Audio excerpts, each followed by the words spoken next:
Bom dia a todos. Bom dia.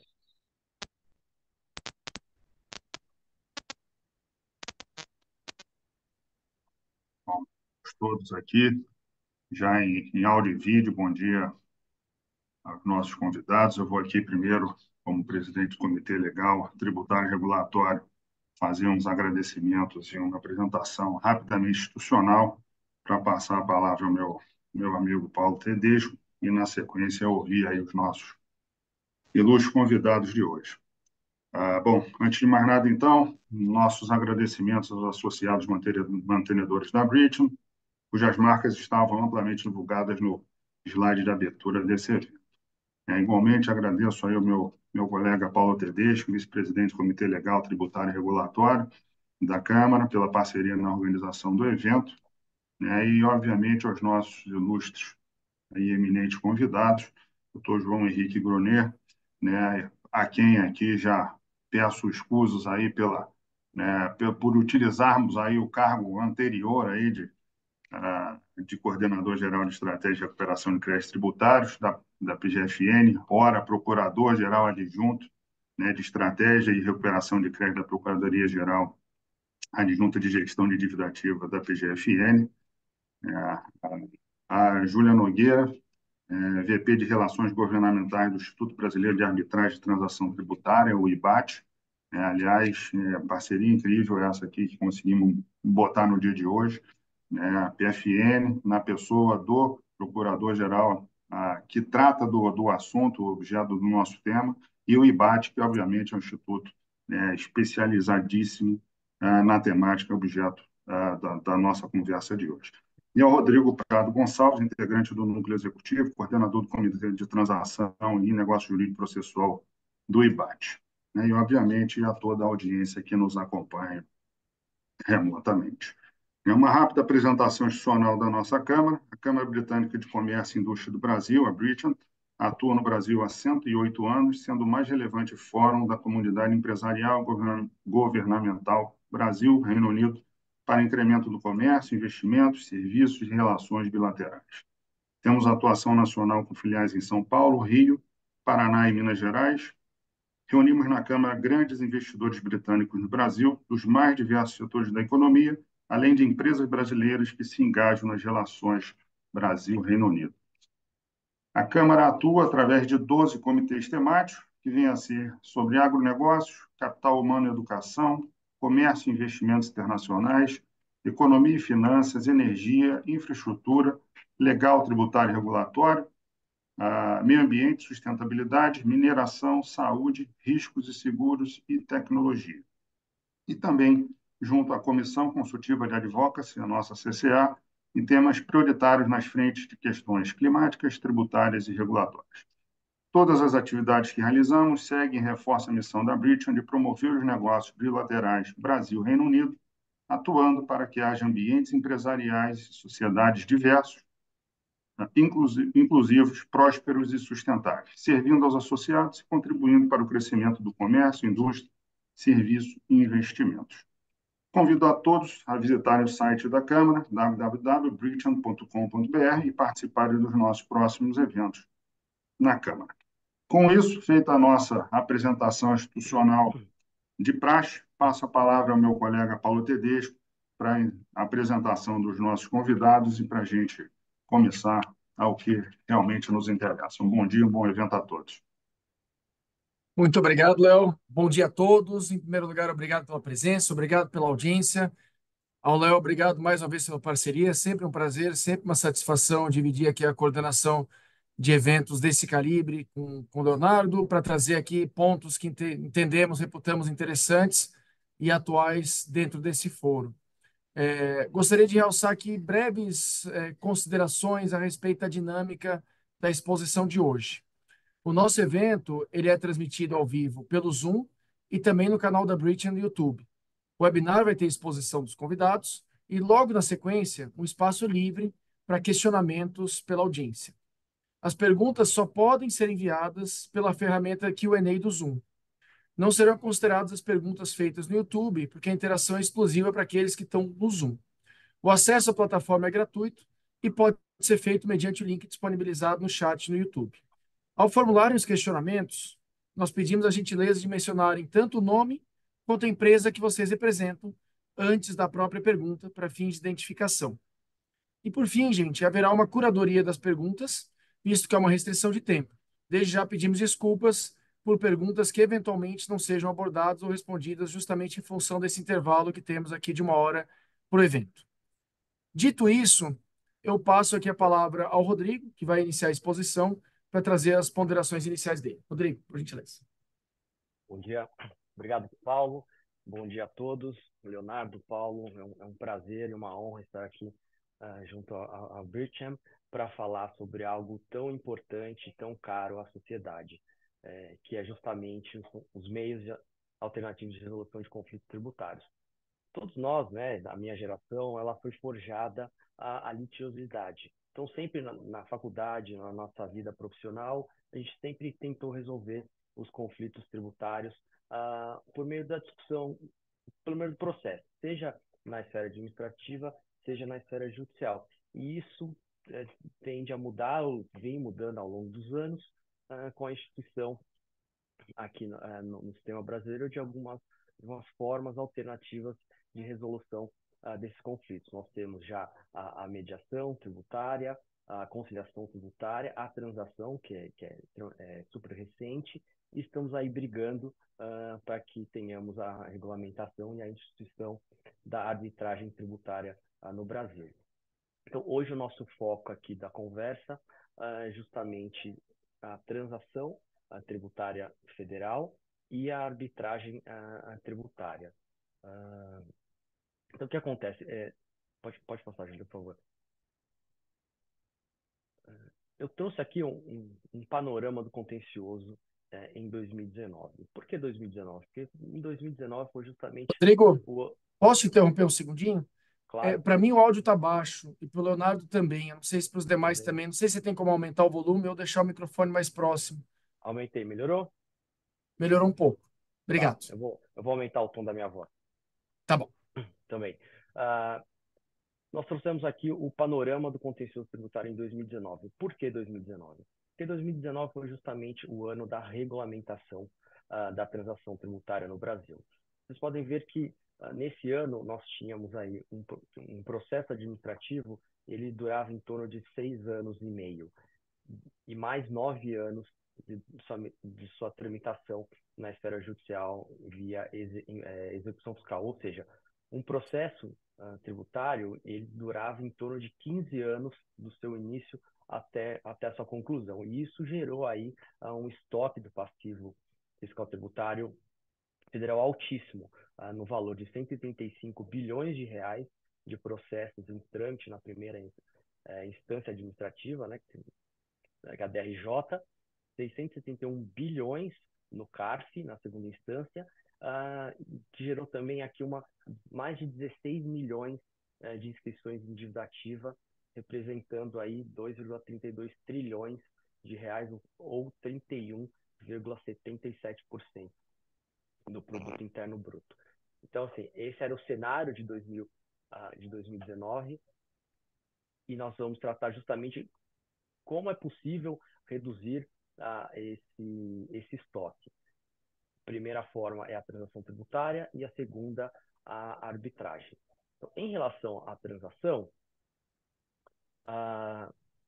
existe a previsão no CTN, no artigo 171, de que a lei pode facultar as partes, né, ao sujeito ativo e passivo da obrigação tributária, a celebração de transação mediante concessões mútuas, visando a extinção do crédito tributário.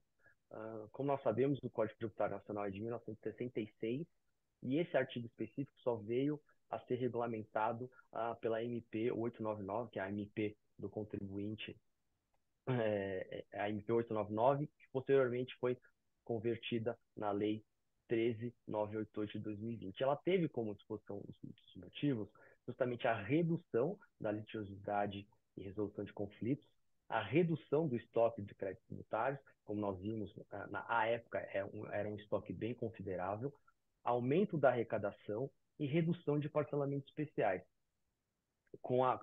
e também a redução, a concessão de prazos e descontos adequados à capacidade de pagamento de cada contribuinte. Como nós sabemos, né, nós tivemos aí, nos últimos anos, especialmente a partir de 2000, a instituição de vários programas de parcelamento especial, o Refis 1, o Refis da Crise, o Refis da Copa, e é sabido que esses programas de parcelamento não acabavam atingindo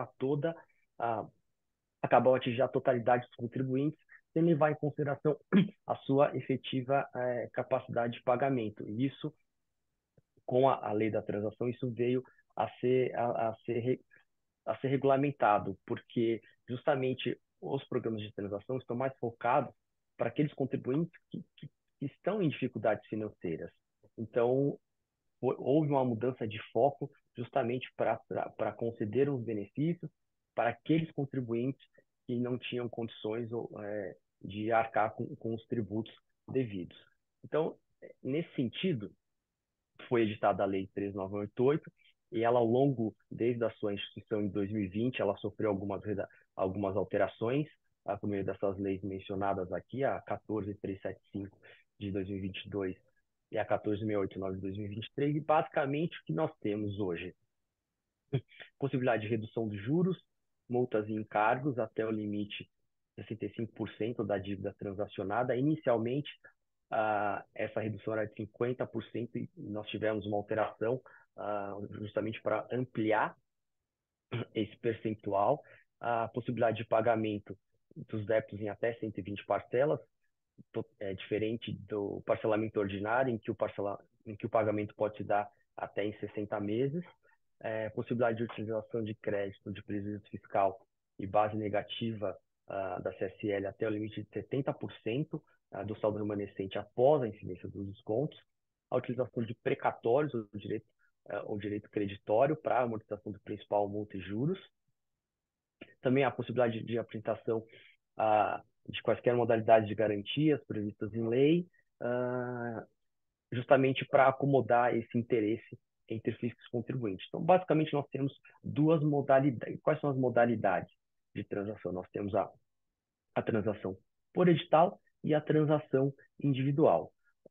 A transação individuativa da União ela pode ser feita por meio de proposta individual do contribuinte ou da própria procuradoria, ou por adesão tão somente de iniciativa da procuradoria.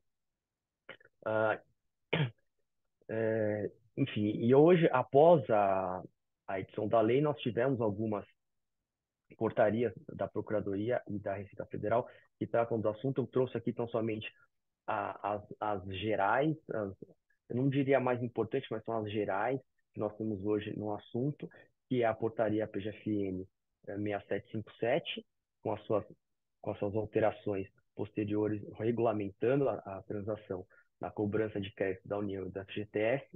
Hoje nós temos em vigor o edital 01 de 2024, que trata da transação por adesão de débitos indicativa da União, o edital 03 de 23, que trata da possibilidade de negociação de débitos de RPJ-CSL referente à tributação de lucros no exterior, e a portaria 247 da Receita Federal, que trata especificamente da transação perante a Receita Federal. Então, como eu disse, nós temos basicamente essas normas,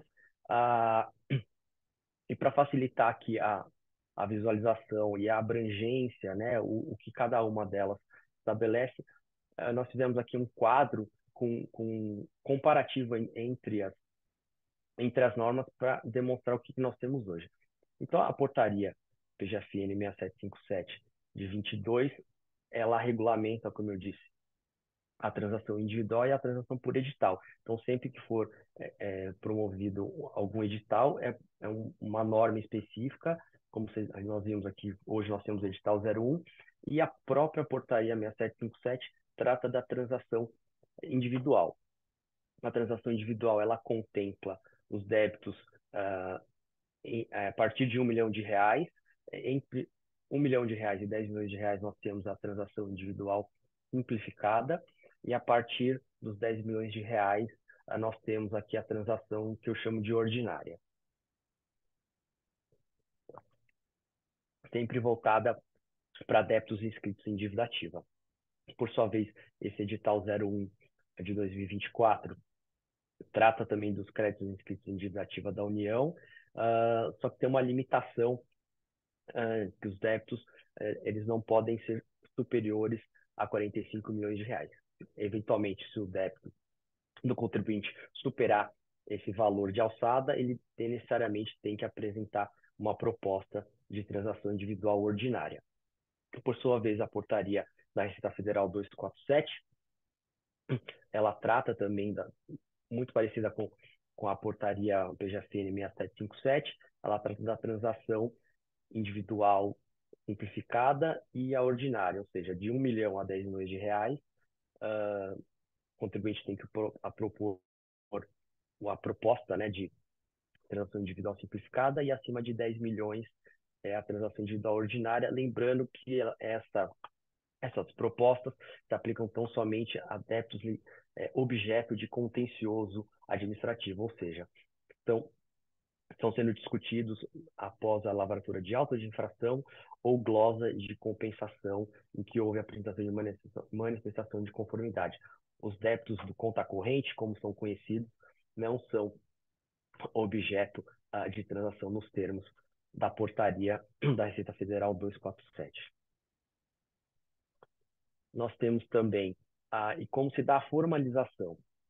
Basicamente, hoje é pelo sistema, seja pelo Regularize em relação à portaria PGFN 6757 ou edital 01, e pelo ECAC, de acordo com a portaria 247. Para a proposta de transação individual simplificada, já existe um formulário, um template da própria Procuradoria em que o contribuinte insere ali as informações e submete à Procuradoria. E a transação individual ordinária, na verdade, o que eu chamo de petição livre, que você traz ali, né, preenche os requisitos e traz ali um arrazoado com seus argumentos, com a sua proposta de transação. As transações individuais, elas não têm prazo para adesão, justamente porque elas podem ser propostas a qualquer momento pelo contribuinte, desde que observadas aquele requisito de alçada, e a transação por edital, edital 01, ela está aberta até às 19 horas do dia 30 de abril de 2024. E como os débitos são classificados? Eles possuem um rating de A a D. A representa aquele crédito tributário, maior facilidade de recuperação por parte do fisco, e D, aqueles considerados irrecuperáveis, ou seja, que são difíceis de serem pagos pelo contribuinte. Aqui a legislação traz uma presunção legal, por exemplo, as empresas em recuperação judicial têm os seus débitos classificados como D, e também aqueles débitos inscritos em dívida ativa sem qualquer tipo de garantia a mais de 15 anos. Ou seja, quanto pior for o rate, maior é o percentual de desconto, levando em consideração essa classificação. Nós temos também aqui quais são as concessões. E aí a gente verifica aqui, em termos da portaria PGFN 6757 e da Receita Federal 247, as concessões são bem parecidas, né? Na transação individual, eu posso ter desconto e utilização de prejuízo aos débitos classificados como C ou D, ou seja, débitos classificados como A e B, basicamente eu não tenho desconto e não posso utilizar o prejuízo fiscal e a base negativa da CSL. Posso parcelar, né, em até 120 vezes, com exceção dos débitos previdenciários, porque eu tenho uma limitação constitucional de que eles só podem ser parcelados em até 60 meses.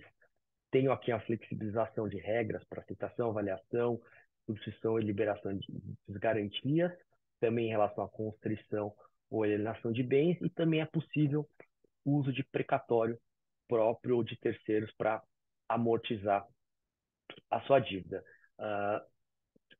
São concessões muito parecidas com a portaria da Receita Federal 247, que a única diferença aqui é que nos termos da portaria 247 eu posso usar o crédito, prejuízo fiscal e base negativa da CSL para débitos classificados como A e B. Eu tenho o que não se dá em relação à transação individual perante a Procuradoria. No que diz respeito ao edital 01 de 2024, eu tenho, né, o desconto aos débitos classificados C ou D e a possibilidade de parcelamento. Como a gente pode ver, eu não posso utilizar o prejuízo fiscal nem precatório no que diz respeito ao edital 01. Quais são as vedações? Não pode haver redução do principal em relação à transação individual, né? Eu não posso ter redução do principal, não posso ter também redução superior a 65% do valor total dos créditos a serem transacionados, com exceção, por exemplo, a empresas de recuperação judicial em que existe uma portaria específica para tratar delas. Essa redução em relação à empresa de recuperação judicial, ela não pode superar 70%. Eu não posso ter redução de multa de natureza penal. A utilização de crédito, de prejuízo fiscal e base negativa da CSL também não pode ser superior a 70% do saldo a ser pago após a aplicação dos descontos, e o crédito, esses créditos não podem ser utilizados nas transações individuais simplificadas, também com exceção das empresas em recuperação judicial. Como eu disse, também eu não posso parcelar esse débito em mais de 120 parcelas. No que diz respeito ao edital 01, eu também não posso ter redução superior a 65% da inscrição, a utilização de crédito, prejuízo fiscal e base negativa da CSL, uso de precatórios, e também não posso parcelar minha dívida mais de 120 parcelas. No que diz respeito à transação do contencioso administrativo junto à Receita Federal, as reduções, as redações são as mesmas da portaria PGFN em relação à transação individual. Ou seja, a gente percebe aqui que entre a transação a ser proposta, a transação individual a ser proposta perante a PGFN, ela é muito parecida à transação a ser proposta perante a Receita Federal, com uma outra a exceção que as diferencia. Basicamente, quais são as formas de pagamento? Tanto a transação individual a ser apresentada perante Procuradoria quanto pela Receita, eu posso parcelar minha dívida em até 120 parcelas. Pode aí haver uma exigência de uma entrada, né? E aí o saldo a ser pago em até 120 parcelas, observada a limitação constitucional em relação aos débitos previdenciários, em que eu só posso parcelar em até 60 meses. Já em relação ao edital, é o que o edital prevê. O edital 01 de 2024 prevê uma entrada de 6% do valor consolidado da dívida a serem pagos em até 6 prestações mensais consecutivas, e o saldo em até 114 prestações, observando, né, como a gente pode ver, aquele limite de 120 parcelas. Enfim. E aí nós temos, então, basicamente, essas são as principais regras que tratam da transação individual perante Receita, Procuradoria, e também o edital 01 de 2024. Nós temos também o edital 03, nós temos também o edital 03, que trata de um assunto específico, que é a cobrança de RPJ e CSL, objeto de contencioso administrativo ou judicial relacionado à sede do lucro no exterior, em que a adesão também se dá até o final desse mês, 28 de março, às 19 horas, com a possibilidade de pagamento de 6% do débito e o saldo restante podendo ser quitado em 6 parcelas, com redução de 65% do principal, multa, juros e demais encargos, 18 parcelas com redução de 50% do principal, multa e juros, e até 30 parcelas com redução de 35%. Ou seja, quanto menor forem as parcelas, maior é o desconto concedido. O que nós temos, então? Como nós vimos lá, inicialmente, o estoque do contencioso tributário era extremamente elevado. E aqui eu trouxe uma informação recente que foi transmitida, demonstrando o avanço nas transações tributárias e, consequentemente, na arrecadação do fisco decorrente dessas transações. Nós vemos aqui que, em 2020, a arrecadação foi bem tímida, em torno de 2 milhões, 2 milhões e meio, e gradativamente ela foi subindo, foi aumentando. Tanto que hoje, o ano passado, arrecadou-se com as transações tributárias, só em âmbito da PGFN, 14,1 bilhões de reais, e hoje está em 2023 foi de 19, em torno de 20 bilhões de reais. Isso demonstra que o Instituto veio para ficar, que é uma forma, que é um meio muito eficiente, né, de resolução de conflitos entre consensualidade, e isso tem trazido uma aproximação muito grande, muito boa, salutar, entre procuradoria, entre fisco e contribuintes. Então, basicamente, eram essas as informações que eu queria trazer para vocês sobre a transação. Era um overview sobre esse assunto para demonstrar que é possível, sim, a gente ter uma redução do passivo fiscal dos contribuintes mediante a aplicação e adoção das normas que tratam da transação tributária em âmbito federal. Obrigado, gostaria de agradecer e passar a palavra à minha colega Júlia, que tratará da arbitragem tributária no Brasil.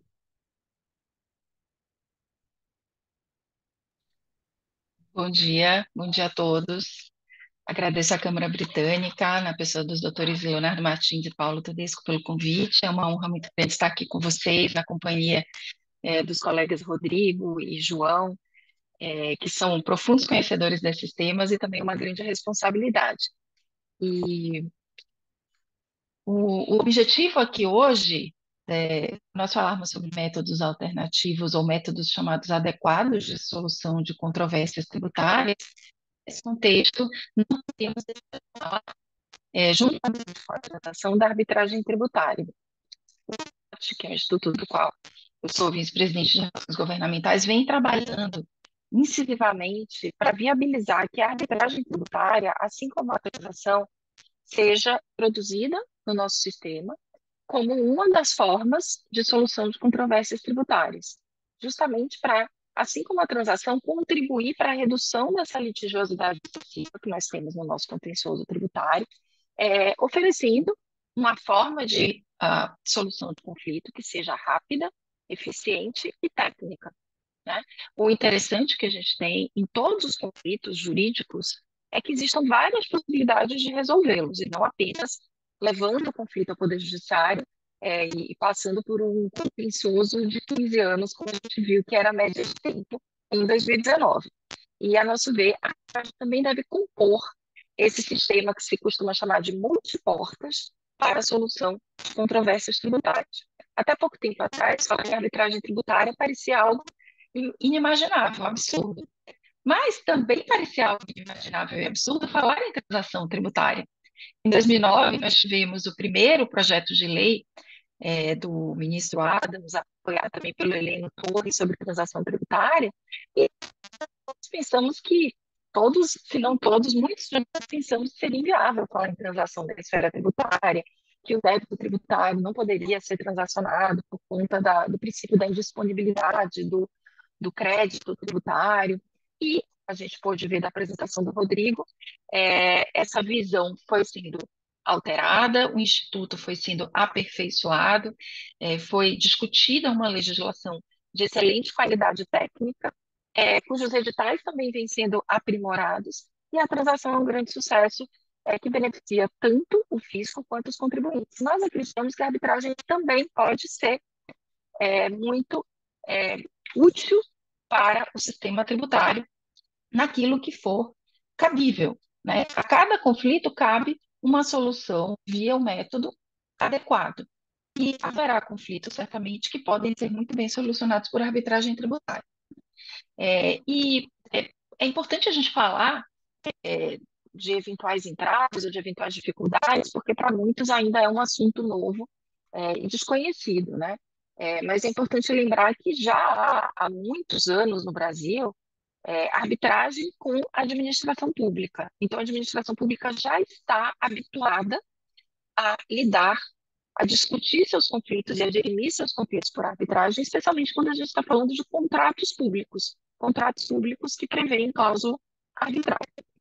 Então, bens públicos podem ser, bens e interesses públicos podem e são discutidos por arbitragem. A premissa é, onde puder haver transação, temos então um bem disponível que pode ser objeto de arbitragem também, né? E a arbitragem vem sendo objeto de vários projetos de lei que também, a nosso ver, vem sendo cada um deles um aprimoramento do anterior, um avanço em relação ao anterior, né? A gente tem 3 projetos de lei em andamento atualmente. Começamos pelo projeto de lei 4257 de 2019, que previa a arbitragem apenas quando a execução fiscal já estava ajuizada. Então, você levaria os seus embargos à execução para serem dirimidos por arbitragem. Em 2020, esse projeto de lei 417 de 2019, em 2020, nós tivemos o PL 4468, que já deu uma nova roupagem para a arbitragem, e principalmente elegeu momentos para levar o conflito tributário à arbitragem anteriores à constituição do crédito tributário. A arbitragem seria preventiva, né? E durante esses anos de 2019 para cá, nós viemos discutindo, toda a sociedade veio discutindo esses projetos, identificando em que eles poderiam ser aprimorados, até que, em 2022, a comissão de juristas que se reuniu para elaborar diversos projetos de lei sobre várias matérias relacionadas ao contencioso tributário, elaborou o PL 2486 de 2022, que vem sendo discutido. Nós, debate, apresentamos 6 emendas a esse PL, que nós consideramos muito bom tecnicamente, que nós apoiamos, para aprimorá-lo. Mas, mesmo na sua versão original, é um projeto muito bom, tecnicamente muito interessante, e que estamos muito confiantes que será aprovado. Inclusive, agora à tarde, eu estou indo para Brasília para uma audiência pública onde ele será discutido. Então, até recapitulando, a gente tinha o PL 4257, que propunha arbitragem no curso da discussão judicial do crédito e também em ações de consignação e pagamento antecipatório, e depois o 4468, que propunha arbitragem de crédito não constituídos, ou para mera quantificação de crédito do contribuinte já transitado em julgado. Então, a gente tinha uma arbitragem tributária proposta no início da vida do crédito tributário, vamos dizer assim, que era o PL 4468 de 2020, que era para dirimir consulta e no curso da fiscalização, e a gente tinha um outro projeto, que era o 4257, que era para levar conflitos já discutidos em execução fiscal, em consignatória ou anulatória, para arbitragem. E o 4468, ele também previa aqui para quantificação do crédito já objeto de trânsito em julgado. Durante toda a discussão administrativa, não poderia haver arbitragem de acordo com esses 2 projetos, e nós entendíamos que era necessário ampliar o alcance dos projetos, que a gente poderia ter arbitragem em qualquer fase da existência do crédito tributário, caso se entendesse conveniente. Lembrando que a arbitragem é um procedimento que tem como característica essencial a consensualidade. Só se leva um conflito à arbitragem quando ambas as partes desejam e concordam em levar esse conflito à arbitragem. No âmbito contratual, o que as partes fazem é inserir uma cláusula no contrato já previamente estabelecendo e concordando que qualquer conflito que surja em relação àquele contrato irá ser submetido à arbitragem e não vai ser levado ao contencioso judicial. Mas como é que a gente faz com a arbitragem tributária? Esse foi um grande desafio de todos esses projetos, esse foi um grande debate, né? Como é que a gente garante a consensualidade e viabiliza o instituto, já que a gente não tem um contrato prévio na esfera tributária, né? Então, a gente precisa criar uma fórmula para isso. O contribuinte vai escolher quando ele quer levar um conflito para arbitragem, e o Estado precisa aceitar isso. Não nos pareceu razoável. Também não atenderia à consensualidade que é necessária. Ambas as partes precisam concordar. Então, qual foi o caminho que vem sendo discutido por muitos e que acabou sendo abraçado pelo PL 2486 foi prever que a administração pública proporá as matérias que ela deseja que sejam discutidas e decididas por arbitragem. E, ao fazer isso, o contribuinte pode aderir a essa proposta de submissão à arbitragem. Aí nós temos a plena consensualidade, pois partirá da administração pública a intenção e a iniciativa de submeter certos conflitos que ela entenda que são adequados para serem decididos por arbitragem à arbitragem, né?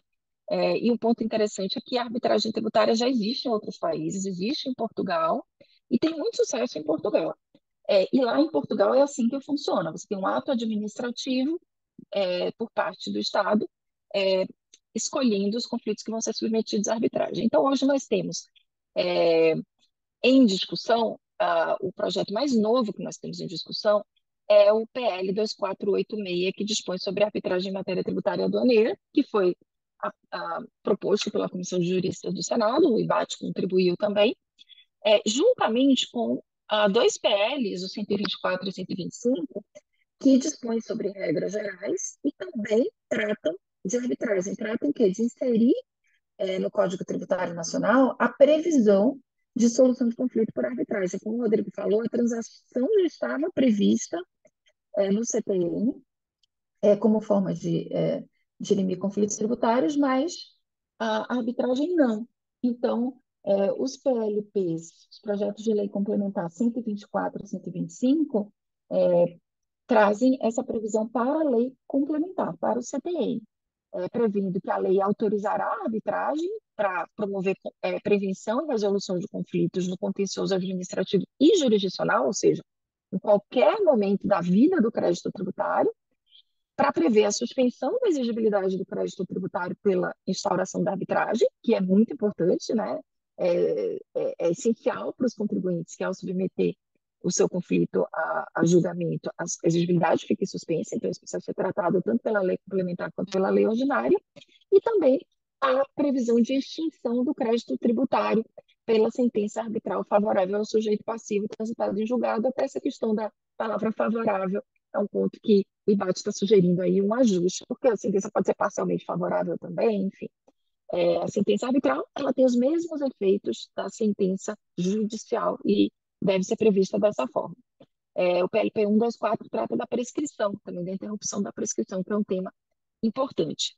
E aí, finalmente, nós temos o PL 2486, que com todo esse avanço, com toda essa discussão dos PLs anteriores, veio com um PL bastante completo, bastante amplo, prevendo que a arbitragem pode ser instaurada em qualquer momento, para prevenir ou dirimir conflitos tributários, seja no contencioso administrativo ou no judicial, né? Quanto às matérias arbitráveis, ele também é muito abrangente, o que é interessante, porque no PL 2486, por exemplo, que foi o antecessor dele, ainda está em andamento, mas foi proposto anteriormente. Se previa apenas que matérias de fato poderiam ser decididas por arbitragem, o que não nos parecia adequado, até porque a gente nunca discute só fato, a gente discute sempre a aplicação do direito ao fato, mas se tentava restringir excessivamente, a nosso ver, o alcance da arbitragem. E o PL 2486 não faz isso, ele é abrangente, né? E aí, com relação ao aprimoramento que nós estamos propondo, né? São apenas 6 emendas, o projeto, como eu falei, é muito bom tecnicamente, mas nós estamos propondo alguns pequenos ajustes. Então, a vinculação da opção da Fazenda Pública à escolha da arbitragem. Então, como eu disse, como é que se instaurará a arbitragem? Mediante, primeiro, um ato administrativo do Estado propondo a instauração da arbitragem. A partir do momento que o contribuinte adere e fala, não, eu quero levar meu conflito à arbitragem, a Fazenda Pública tem que concordar. Ela não pode apenas avaliar se concordará ou não, porque isso pode gerar até um problema de isonomia. Vai concordar para o contribuinte, não vai concordar para o outro. Então, a gente entende que, nesse momento, a escolha do contribuinte deve ser vinculante também para a Fazenda Pública. Uma outra emenda nossa visa complementar o projeto para tratar detidamente de todas as fases do procedimento arbitral. Existem algumas fases do procedimento que não estão previstas no projeto e a gente entende que ele tem que ser completo.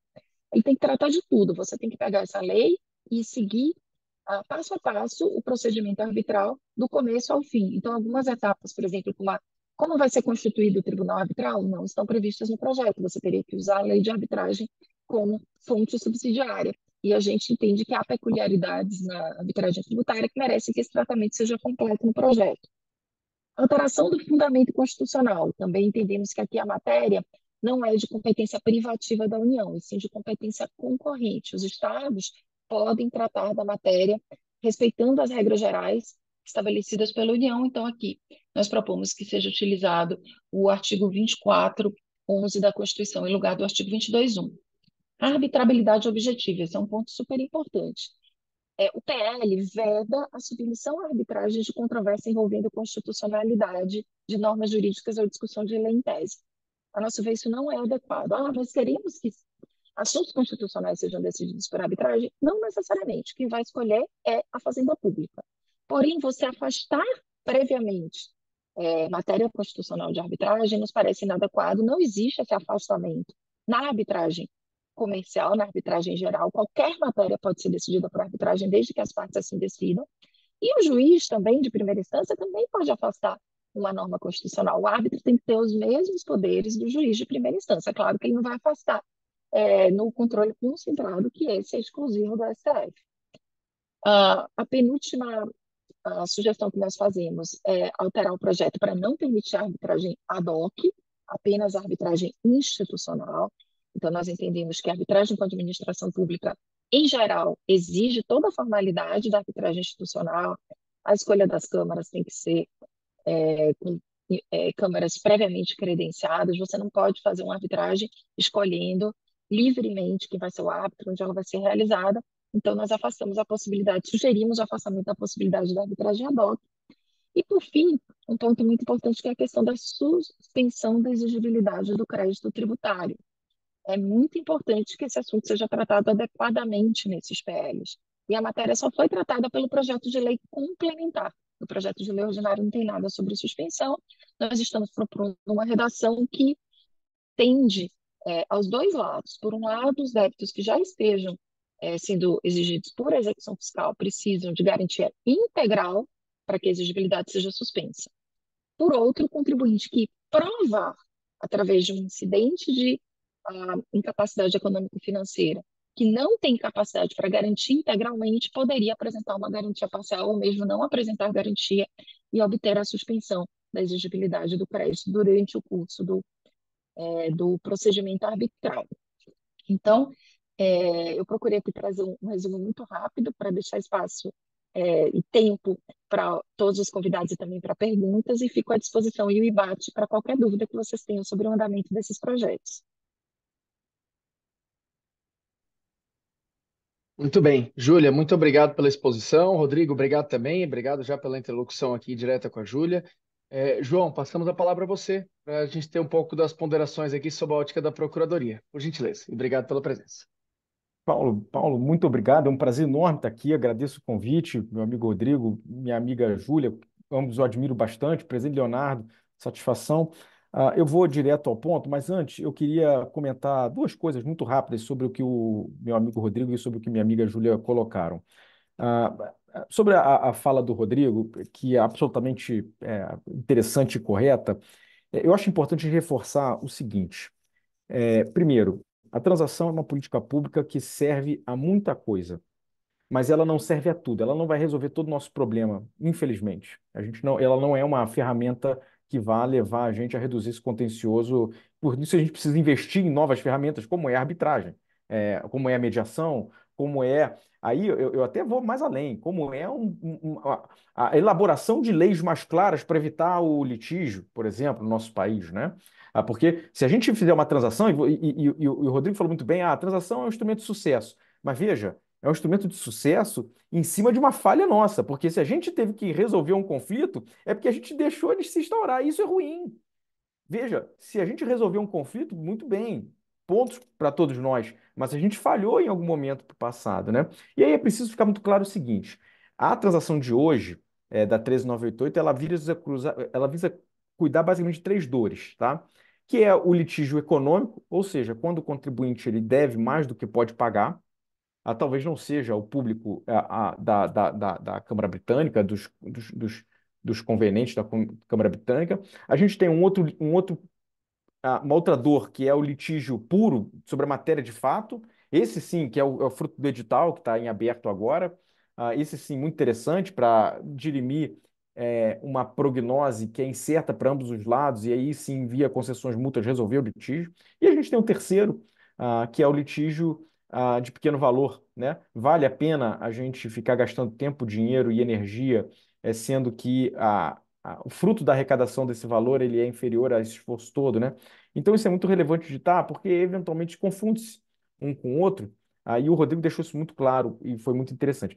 Aí, sobre o que a Júlia colocou, eu também sou absolutamente fã da arbitragem e, sobretudo, do PL 2486. Eu li atentamente todas as emendas do IBAT, são todas contribuições muito valiosas, e eu queria destacar uma que eu lamento muito de não ter colocado isso. Eu participei da Constituição do 2486 junto com a Subcomissão de Juristas, e eu lamento muito não ter colocado isso lá, que é a questão da garantia no processo arbitral.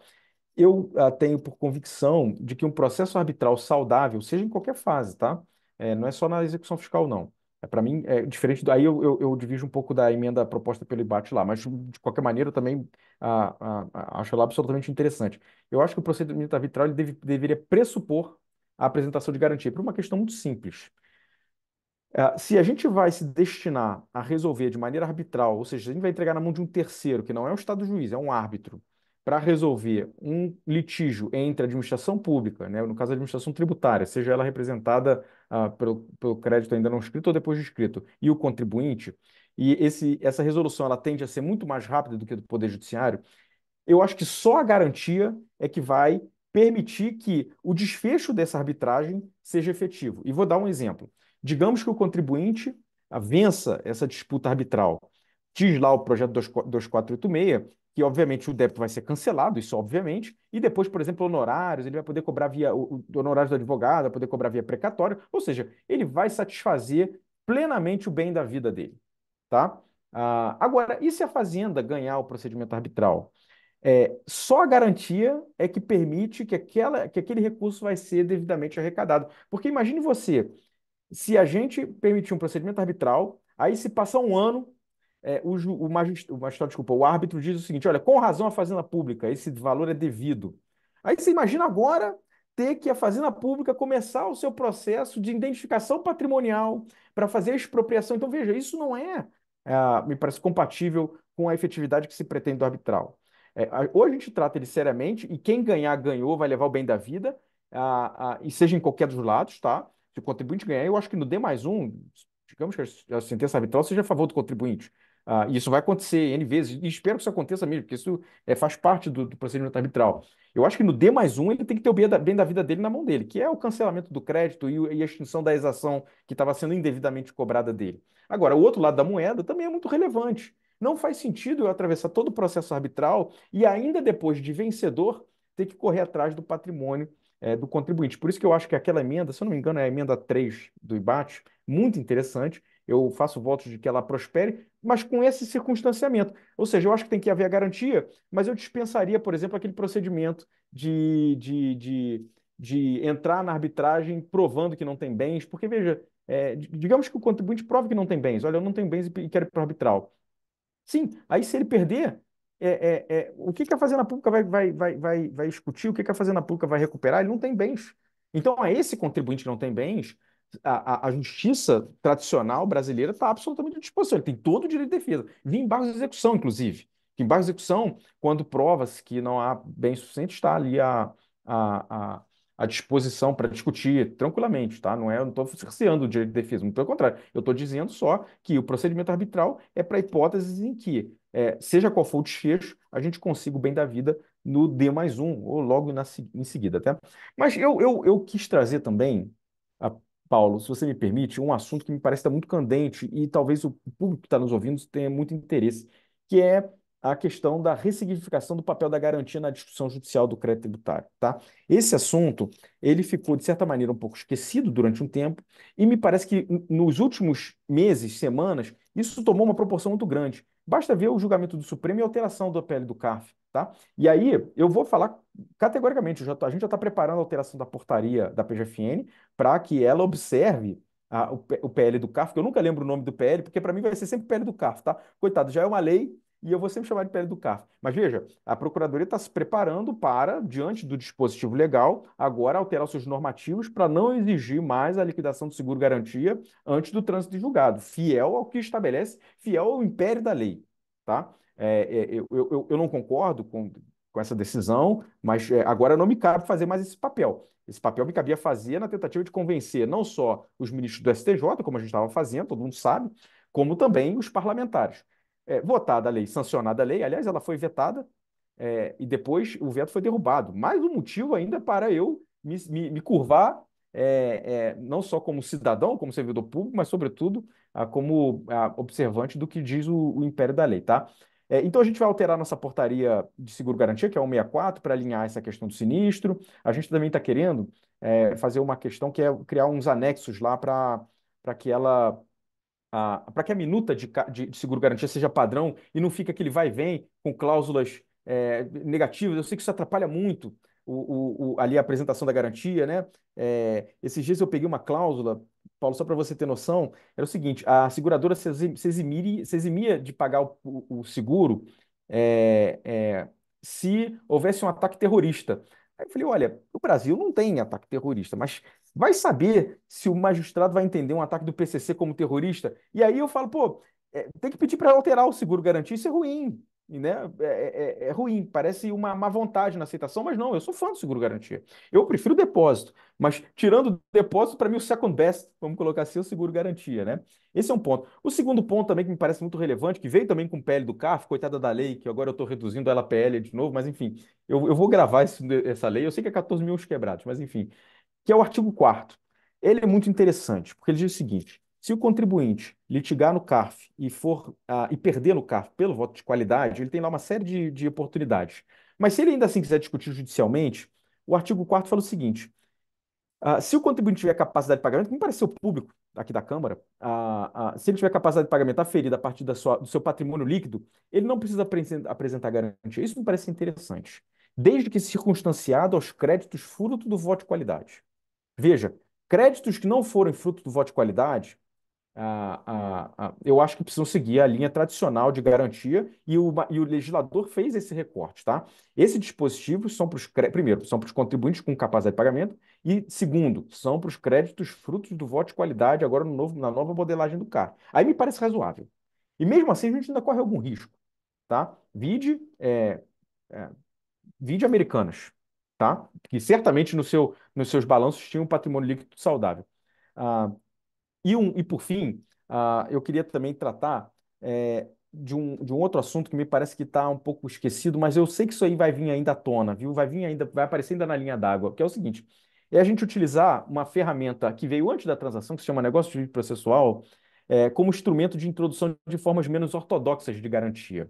E o que que eu quero dizer com isso? O seguro-garantia é muito bom, muito bonito para ambas as partes, mas ele tem um custo para o contribuinte. O que que eu estou propondo e tentando levar a cabo? Por que que a gente não começa a estabelecer negócios jurídicos processuais com garantias menos líquidas, mas que dê a segurança de que aquele crédito vai ser saldado na hipótese da fazenda pública ser vencedora? E eu vou jogar uma ideia aqui no ar para encerrar. Por exemplo, digamos que a gente esteja discutindo um crédito tributário de R$ 1 bilhão.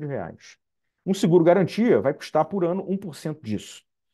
Mas o contribuinte, ele acredita muito na tese dele. Ele sabe que vai ser vai vencer. Por que a gente não faz o seguinte?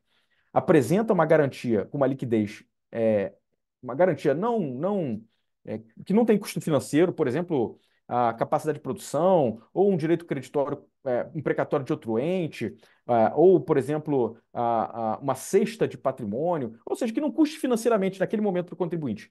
E aí, eu aceito essa garantia menos líquida do que um seguro-garantia com a seguinte condição: se a Fazenda Pública vencer em primeira instância, o contribuinte deposita um percentual. Se a Fazenda Pública vencer em segunda instância, o contribuinte deposita um outro percentual. Se a Fazenda Pública perder em primeira instância, não deposita nada. Ou seja, a gente vai garantir na largada uma garantia menos líquida e menos custosa, eu diria, menos custosa para o contribuinte, mas com uma liquidez menor também do que o seguro-garantia, óbvio, mas a gente vai apostar nos depósitos intermediários, aí o percentual 10, 20, aí vai depender da negociação, a depender do que se espera de sucesso ou insucesso. Porque o contribuinte que acreditar na sua tese vai falar, poxa, eu acredito na minha tese, eu vou ganhar em primeira instância, eu acredito no judiciário, então ele pode apostar nisso para na largada ter um custo financeiro inferior e ficar à sorte do resultado em primeira e segunda instância. Eu acho uma boa ideia, acho que pode servir em alguns casos, eu acho que a gente precisa inovar nessa área. A última coisa que eu quero, em questão de garantia, sinceramente, é litigar. Litígio eu deixo para a materialidade do tributo. A garantia, eu quero que a gente tenha uma estrada mais pavimentada, de modo a dar segurança para a fazenda pública de que ao cabo aquilo vai ser vencedor, mas também com a plena consciência de que o custo disso precisa ser reduzido ao máximo, afinal de contas, todo investimento, todo recurso das empresas, das companhias tem que ser dirigidos para a sua atividade produtiva, para crescer e empregar e transformar o nosso povo num povo ainda mais evoluído, tá bom? Agradeço mais uma vez, é uma enorme satisfação estar aqui com vocês e sempre que vocês me chamarem, eu venho aqui para, sobretudo, aprender com vocês, tá bem?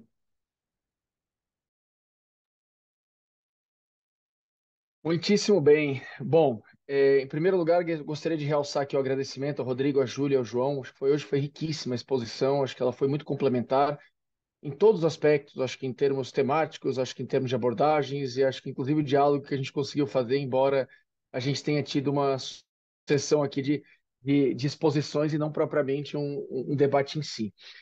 Como a gente já está muito próximo do horário de encerramento, eu já vou me dirigir aqui para o final. Vou me permitir aqui, Rodrigo, Júlio e João, colocá-los à disposição na eventualidade de a gente receber algum questionamento da audiência, algo que entendamos aqui pertinente, a gente dividiria com vocês. Gostaria já, desde já, de fazer esse agradecimento pela disponibilidade de vocês. E estamos aqui à disposição naquilo que a gente também puder auxiliar. Léo, passo a palavra a você, acho que para seguirmos aqui com o nosso encerramento. Obrigado, Paulo. Agradeço aí ao João, à Júlia, ao Rodrigo. Foi realmente excepcional. Acho que é valiosíssimo esse tipo de iniciativa, de tema tão caro aí à rotina dos nossos associados, a gente poder reunir esse timaço aqui para dividir toda essa informação e conhecimento sobre o tema. Já tivemos, obviamente, perguntas, pelo horário não vamos conseguir respondê-las, tá? Mas uma que se repetiu bastante aqui, a apresentação vai poder ser circularizada e tal, então está todo mundo querendo a apresentação. Aí um outro comentário aqui que fizeram, e aí talvez aí mais para o João, né, assim, gosto bastante da ideia de arbitragem e tal, mas tenho dúvidas como é que vai ser a eleição dos árbitros, especialmente pelo lado, né, pela ótica da Fazenda, e de fato esse é um assunto ainda, né, bastante aí gerador de controvérsia. Mas como somos Câmara Britânica, né, precisamos seguir aqui a nossa agenda, o nosso horário. O doutor João tem um compromisso aqui na sequência desse, então também não podemos nos alongar. Então, faço aqui novamente os agradecimentos aos nossos palestrantes, ao João Henrique Grolê, ao IBAT, às pessoas da Júlia Nogueira e do Rodrigo Prado, né, ao meu amigo Paulo, né, sempre junto aqui nos nossos eventos do Comitê Legal. Lembrando que a gravação desse evento fica disponível no canal da Câmara no YouTube, né, e convidamos a todos a compartilhar o link com seus contatos. A agenda dos nossos próximos eventos também está disponível no nosso site, www.brigham.com.br, né, e novamente agradeço a todos aí e um bom dia de trabalho a todos. Muito obrigado. Um abraço. Obrigado, um grande abraço. Obrigada, bom dia a todos. Abraço, viu?